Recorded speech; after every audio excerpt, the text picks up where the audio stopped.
Good morning and good afternoon to all OBC members. Thank you very much for giving me this chance to share with you this very important and exciting piece of research work on the Spoonie.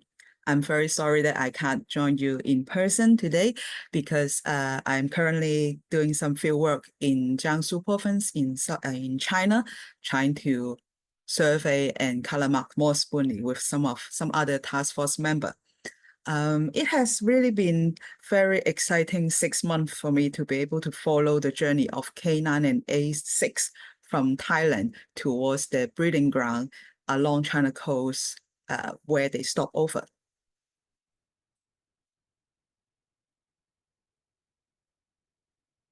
Usually for presentation, the acknowledgement come last, but I would really like to put this forward because this project cannot happen without the help of many of the project partners, especially for the Department of National Parks in Thailand, who has kindly allowed us to carry out this project as part of their migratory shorebird research project, and as well as the Conservation Ecology Program at KMUTT, who assist with many of the permit application as well as on the ground logistic work. This project is also part of the work of WWT and also RSPB in the UK. And I would also like to thank some people personally, including the owner of the site where we trap our two Spoonie K9 and A6 at the Clear Cafe, and Mr. Arm, who is the owner of the cafe and the salt pond, kindly allowed us to carry out the research and the trapping in his site. And there's also many people that I want to thank in person, but I won't say each name, but the names are all on the screen, as you can see. So before I get into talking about the tracking of these two Spoonie, I would like to start talking a little bit about my involvement on the conservation work on Spoonie. So for conserving a threatened species, this is how I see how the action have been carried out.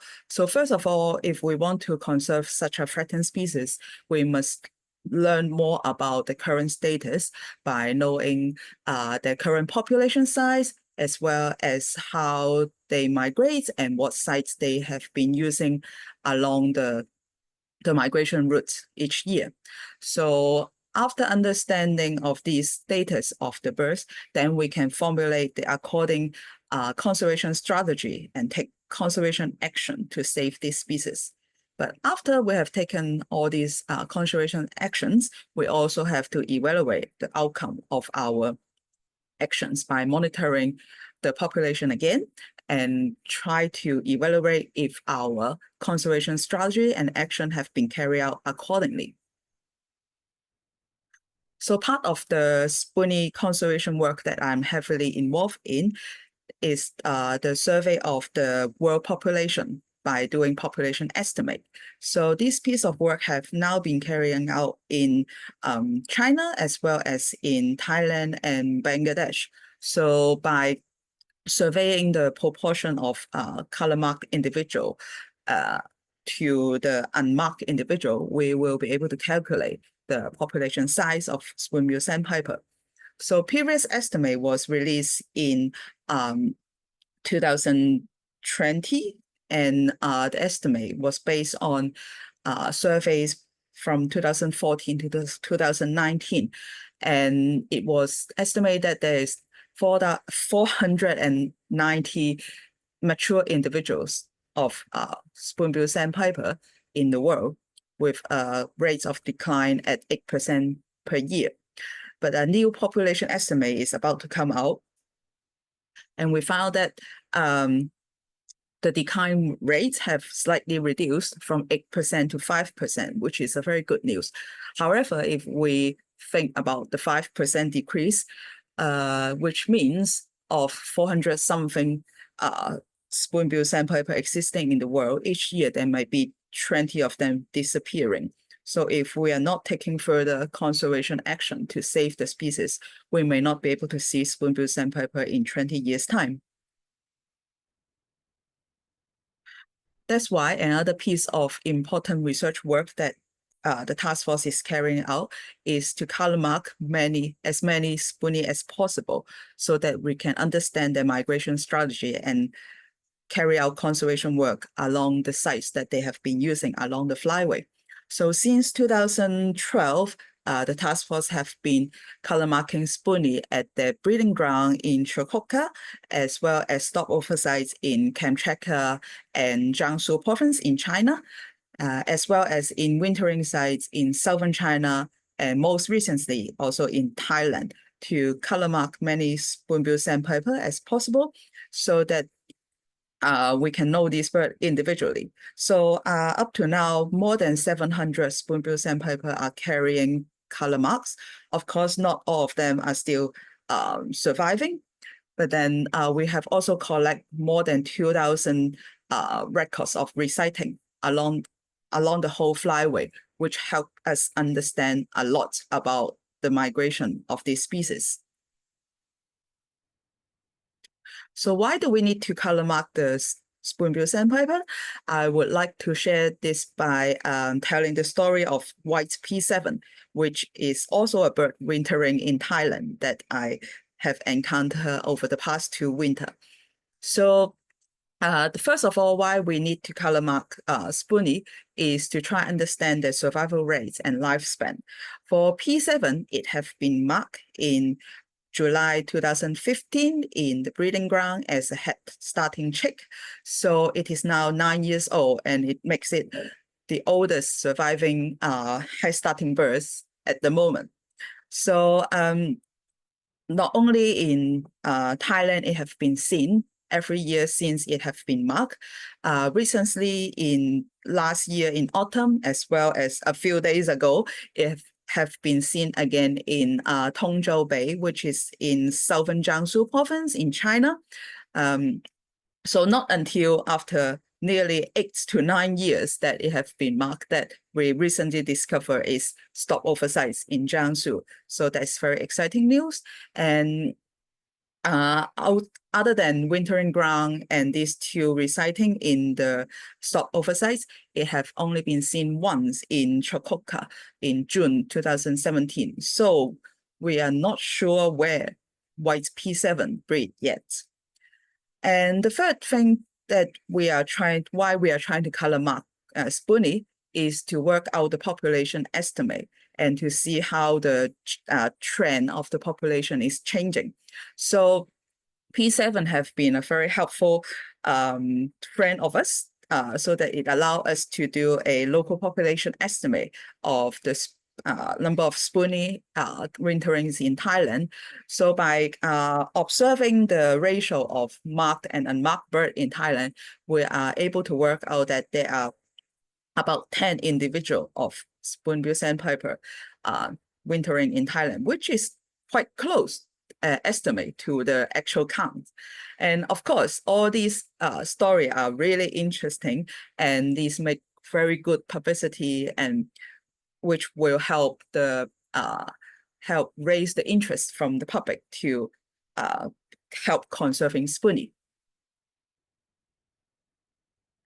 Although we already have more than 2,000 records of resighting in the color mark spoon-billed sandpiper database, but up to now, not all the marked birds are found. And for some birds, maybe they are seen in the breeding ground, but throughout the year, they were not seen in the stopover sites or in the wintering ground.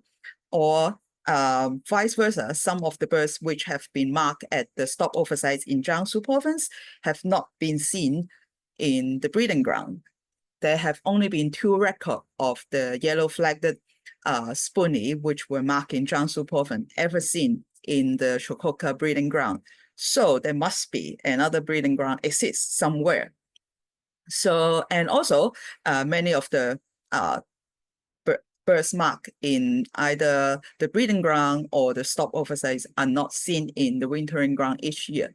So maybe we are still missing some of the wintering ground of the spoonie, as well as maybe even though we survey the sites that we know, we are still missing some of the birds. So other than color marking, we also need to carry out satellite tracking to help us find out the answers to these questions. Since 2016, the task force have carried out some tracking of 13 spoon-billed sandpiper in both the breeding ground in Chukotka as well as in Jiangsu province at the Stopover site. So the first question that we are asking ourselves is whether it's worth the risk taking to tag Spoonie by using satellite tracking, because for Spoonie, although we are already asked the company to make a tailor-made special very lightweight tag for Spoonie, which is 1.6 gram, but each Spoonie is only about 30 to 33 grams. So the tag is equivalent to about 4 to 5% of the weight of a Spoonie. So we are really getting to the edge of the limitation.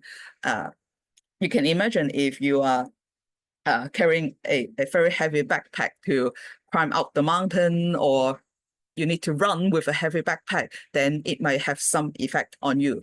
So the task force have very carefully trying to do a lot of preliminary research work. For example, by putting similar tracker on dunlin in captivity as well as in the wild to see how they react to the tracker before we really applying the trackers on the Spoonie. So, but the preliminary research have been very successful, and we decided that it worth the risk taking to put some tag on Spoonie in order to find out a lot more about their migration, so that we can help conserving the species. So because we are quite getting to the edge of the limit of the weight, so we did not try to have the tag staying on the Spoonie for a long time. So we decided to just use glue to glue the tag on the base of the feather of Spoonie. So when we apply the tag, we will trim off some of the feathers up to the base of the feathers. So just with the pin of the feathers remain on the back of the Spoonie. And then we use super glue to glue the tag on the back of Spoonie. So eventually, when the Spoonie start to molt and they grow new feathers, the tag will fall off from the birds. So in previous tracking from the breeding ground as well as from the stopover site, the tracker have only been able to stay on the bird for about 3 months or up to 4 months. For one of the exceptional birds, it have been staying from the breeding ground all the way down to the wintering ground. But that's an exceptional case. So these 13 Spoonie, which have been tagged in the past between 2016 and 2019, have given us a lot of new information about their migration. So we have, in this map, you can see 28 important sites that have been used by these 13 Spoonie along the course of their migration. About 50% of these sites are not known to have Spoonie before, and including Vietnam and also Indonesia and in southern China. By putting these tracker on, we have found new wintering sites, and local bird watchers and surveyors have also helped to locate the birds on the ground in these sites. And we have also identified some threats that Spoonie are facing at this site, particularly in southern China, that when the local bird watcher go out to find the satellite tag Spoonie, he have also found some mist nets, which is target to trap birds. So these threats have been tackled by the local Chinese government by taking down the nets as well as upgrade the patrol to stop this hunting. So it's really worth the risk taking to tag these 13 Spoonie in the past, which help inform a lot about how we can further conserve the species. But the previous tracking have mostly been about the southward migration. But what about the spring migration? We know really just a little bit of it, not much at all. And of course, as I said before, some of the yellow flag individual from the stopover sites have never been seen in the breeding ground. So there must be a breeding ground that which is not known to us at the moment. That's why the research team is also thinking about putting satellite trackers on Spoonie from the wintering ground, trying to see the spring migration. So here we go.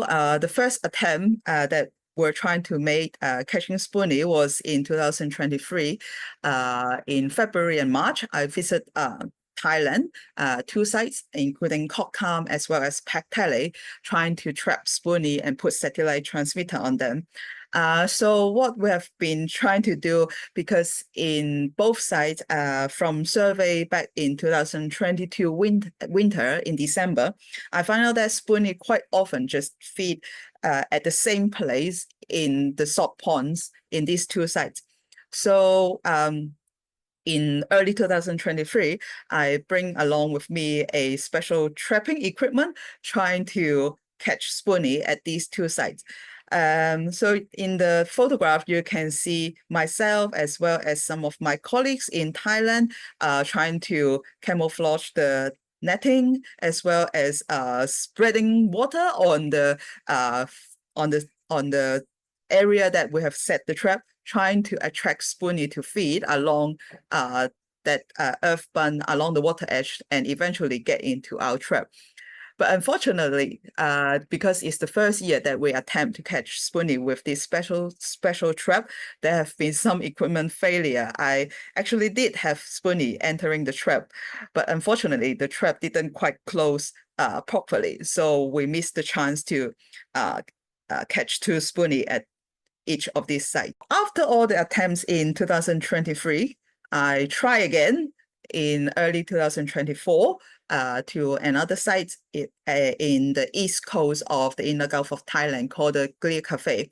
So this site, why it's called a cafe, is actually have a cafe next to the salt pond. The cafe owner, Clear means salt in Thai.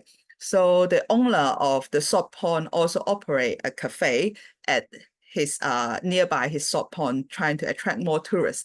But he is also a very himself is not a keen bird watcher, but he welcomes all the bird watchers and photographers to photograph Spoonie and other water birds at his site. So you can see he even set up a sign with Spoonie on near his salt farm. So thank God we have some luck, and on 8th of March and 10th of March, we managed to catch 2 of the 4 Spoonie at the Clear Cafe site. So this is where the journey starts for A6 and K9. And before they really start to migrate, I was still very nervous about the site, although at the Clear Cafe and the salt pond is relatively very safe for the birds, because the salt pond owner is very supportive to the conservation of the species. And also there's frequently photographers and bird watchers around the sites watching out for these birds. But not far from the salt pond, we have also seen some mist net hanging around some of the aquaculture pond nearby, which they're not for catching birds, but a lot of small shorebirds or herons, dead bodies have been seen hanging on these mist nets. So before both K9 and A6 start migrating, I was still very, very worried about if they might end up in these mist nets.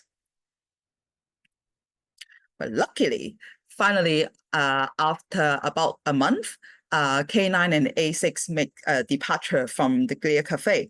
So both of them have fly more than 24 hours continuously to get to the first stopover site. So K9 depart a bit earlier on the 4th of April and A6 a bit later on the 12th of April. Both of them flew over 1,000 kilometers to reach Guangdong province. So the sites that they have been using are new, not known for having Spoonie in the past. For K9, it reached a wetland park in Xinhui in Guangdong province. And once I know about the location where K9 land, I've asked the local bird watchers to go and search for it. And luckily, one of the bird watchers managed to photograph K9, as you can see on the photograph here, on the 8th of April. But since then, it has not been seen at the site again, although the satellite signals still showing that it is moving around that location. And for A6, it migrates to the west coast of the Leizhou Peninsula, which is a very popular wintering site for Spoonie. But in the past, many of the sightings of Spoonie have been concentrated on the east coast of this peninsula. So this is also a new site found for Spoonie. But however, even the local reserve staff have tried very hard to find A6. He still haven't managed to find it when A6 was staying over at this site. So both of these sites are not at the moment within any reserve boundary. The sites that K9 is using is a wetland park, which is partially protected. But as you can see from the photo on the top here, it is actually a abandoned piece of reclamation land. So we're still not sure how long this piece of land will last. Move on towards Fujian province and to a new site called Jiangpu, which is a salt pan in the area. As you can see from the satellite image at the left-hand bottom, is a large area of a salt pan, which is quite rare in southern China. So K9 stopped over there between the 14th to the 20th of April. And in this week, many birdwatchers have tried going down there to try and find it. But eventually, not until the last day before K9 decided to move on again, on the 20th of April in the afternoon, one of the birdwatchers managed to find K9 among many of the small waders in that pond. So this habitat is actually quite important for the small shorebirds wintering and stop over at the site. But at the moment, it is also under development pressure to become a deeper water aquaculture pond. For A6, it then moved on to Zhejiang province. But because when A6 was stopping over in Leizhou, overall southern China is experiencing some very, very heavy rain. So as soon as the sky gets clear, A6 moved on the 25th of April to reach Taizhou in Zhejiang.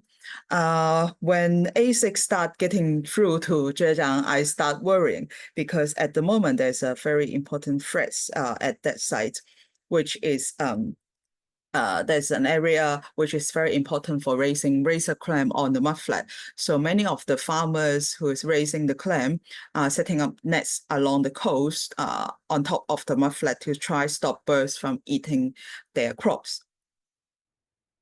A recent piece of research work which have been released show that every spring it is conservatively estimated that over 23,000 shorebirds were killed on these nets. So it is a very, very critical threat that need dealing with as soon as possible.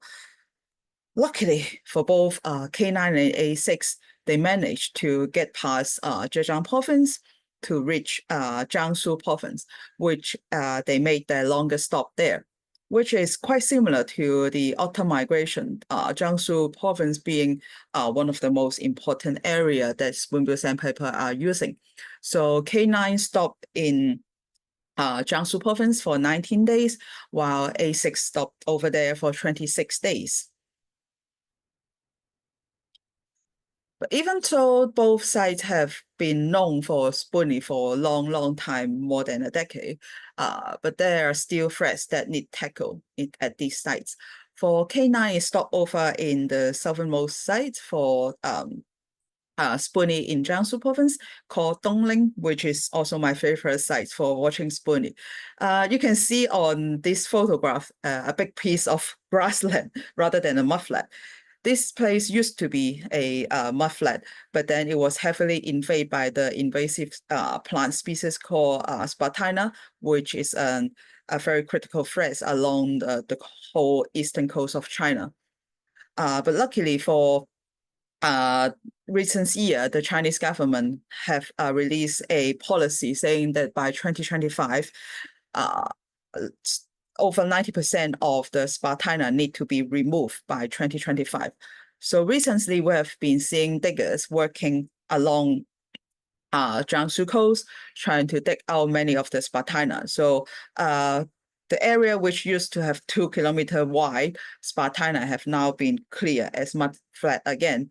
Although because the mud have been rotivated to eliminate the Spartina, it haven't been used as a feeding site for spoonie yet.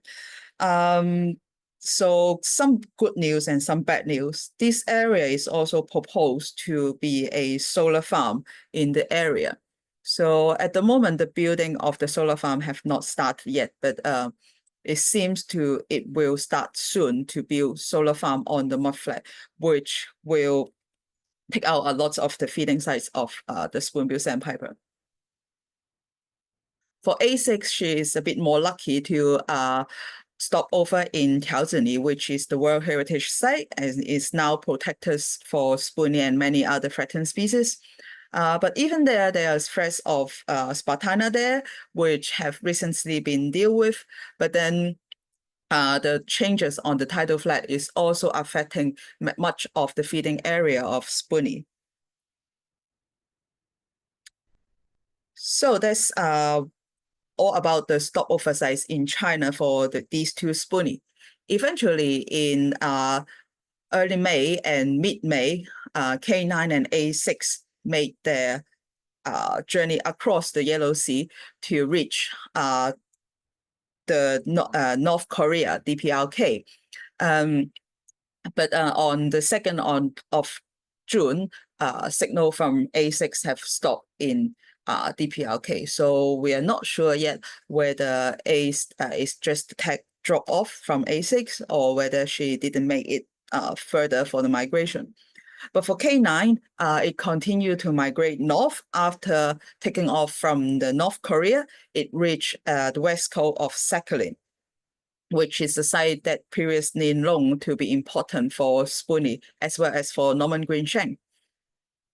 And the most exciting news is that K9 further on moved towards a new breeding ground and reached there by 4th of June. So K9, this new breeding ground is not close to the known breeding ground in Chukotka and is a totally new habitat discovered.